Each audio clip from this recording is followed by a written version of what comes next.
who's actually going to get the most out of a pre-built gaming tower like the Lenovo Legion T5 and who would be better off steering clear?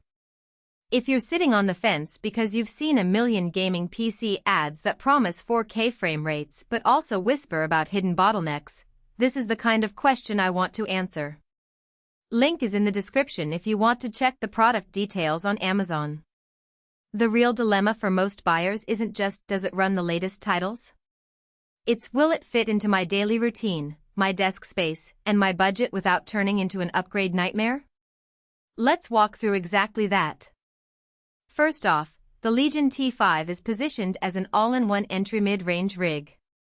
It ships with an Intel Core Ultra 7265F, which brings 20 cores to the table, and a GeForce RTX 5060 with 8GB of GDDR6. On paper that sounds like a solid combo for 1080p and decent 1440p gaming.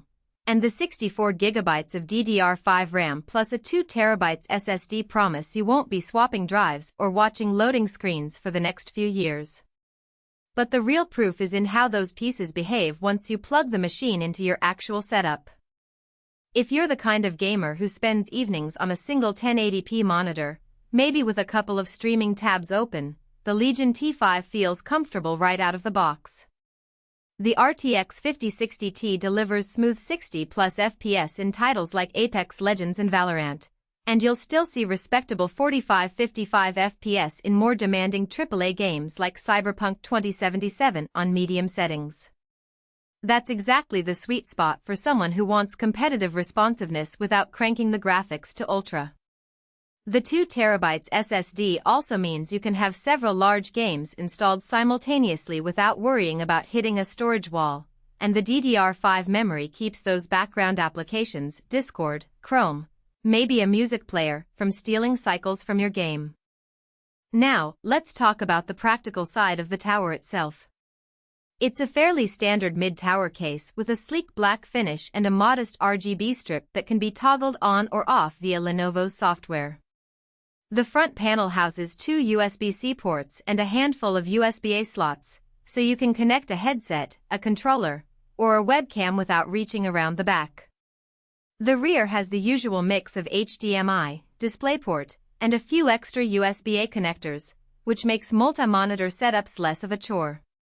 In real life, I set up a 4K monitor via the DisplayPort and a second 1080p monitor via HDMI, and the system handled both without any driver hiccups. The ability to drive 3 monitors at 4K is there, but you'll quickly notice the RTX 5060 starts to throttle once you push 2 of those displays into high refresh gaming mode. So if you plan a true triple-screen gaming rig, you may feel the GPU's limits sooner than you'd like. One of the hidden trade-offs comes from the case's cooling design. Lenovo uses a single 120mm rear fan and a 120mm front intake that's shared between the CPU and GPU.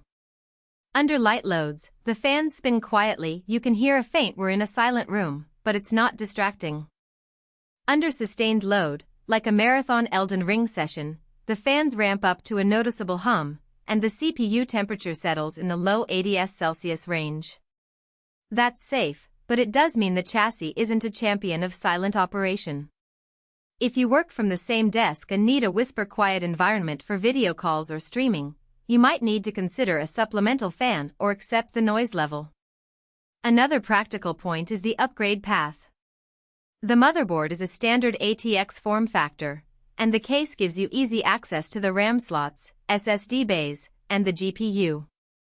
The 64GB of DDR5 is already overkill for gaming, but if you're a content creator who also does video rendering, you can simply add a second NVMe drive or swap in a larger GPU later. The downside is that the power supply is a non-modular 450W unit that's just enough for the stock configuration. If you ever decide to jump to a higher-tier RTX 3070 or 4070, you'll need to replace the PSU. That's an extra cost that isn't obvious from the spec sheet. Who should definitely consider this machine?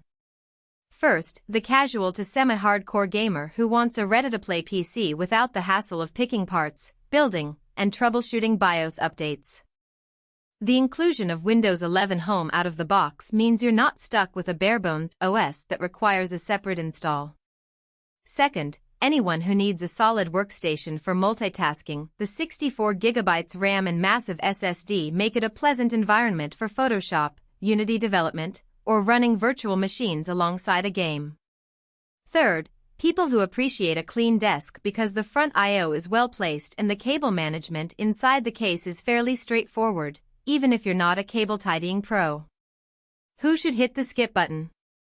If you're a competitive esports player chasing 240Hz at 1440p or 4K, the RTX